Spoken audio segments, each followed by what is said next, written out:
రవి, ఇప్పుడు అందరూ south India North India అనేసి అభిప్రాయ భేదాలతో కొట్టుకుంటారు కదా, ఆ ఫీలింగ్ లేకుండా అందరూ కలిసి ఉంటే ఎంత బాగుంటుంది కదా.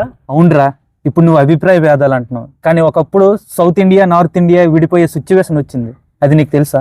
స్వతంత్రం వచ్చే సమయానికి హైదరాబాద్ చాలా పెద్ద స్వతంత్ర రాజ్యంగా ఉండేది. చాలా స్వతంత్ర రాజ్యాలు ఇండియాలో విలీనం అయ్యాయి, కానీ ఈ యొక్క హైదరాబాద్ మాత్రం విలీనం కాలేదు. అప్పుడు హైదరాబాద్ని పరిపాలించిన నిజాం అలీ ఖాన్ ఇండియాలో కలపడానికి అసలు ఒప్పుకోలేదన్నమాట. హైదరాబాద్ రాజ్యం అప్పుడు అంత పెద్దదా?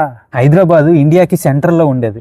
ఇప్పటి ఆంధ్రప్రదేశ్, హైదరాబాద్, కర్ణాటక, మహారాష్ట్రలోని కొన్ని ప్రాంతాలు అన్నీ కలిపి హైదరాబాద్గా చాలా పెద్దగా ఉండేది. అయితే హైదరాబాదు మన ఇండియాలో ఎలా కలిసింది? అప్పుడు వచ్చాడు ఒక హీరో, ఈ రెండు ప్రాంతాలు విడిపోకుండా అడ్డంగా నిలబడిపోయాడు.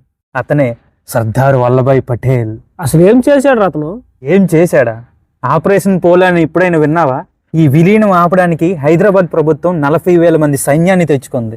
అప్పుడు మన సర్దార్ వల్లభాయ్ పటేల్ ఇండియన్ ఆర్మీకి ఒక స్ట్రాంగ్ ఆర్డర్ ఇచ్చాడు, ఎలా లేదన్నా హైదరాబాద్ని ఇండియాలో విలీనం చేయమని. అదే ఆపరేషన్ పోలో. ఈ ఆపరేషన్ పోలో 1948 సెప్టెంబర్ 13వ తేదీన జరిగింది. ఈ ఆపరేషన్ పోలోలో దాదాపు 800 మంది నిజాం ప్రభుత్వం వాళ్ళు చనిపోయారు. 1600 మంది గాయపడ్డారు. 10 మంది ఇండియన్ సైన్యం చనిపోయారు. 1948 సెప్టెంబర్ 18వ తేదీన నిజాం ప్రభుత్వం ఫైనల్గా ఒప్పుకుంది ఇండియాలో కలవడానికి. అంటే కేవలం 4 రోజుల్లోనే కథ ముగించారు. అదిరా ఇండియన్ ఆర్మీ పవర్ అంటే. ఇలాంటి మరిన్ని వీడియోలు కావాలంటే ఈ ఛానల్ని ఇప్పుడే సబ్స్క్రైబ్ చేసుకోండి.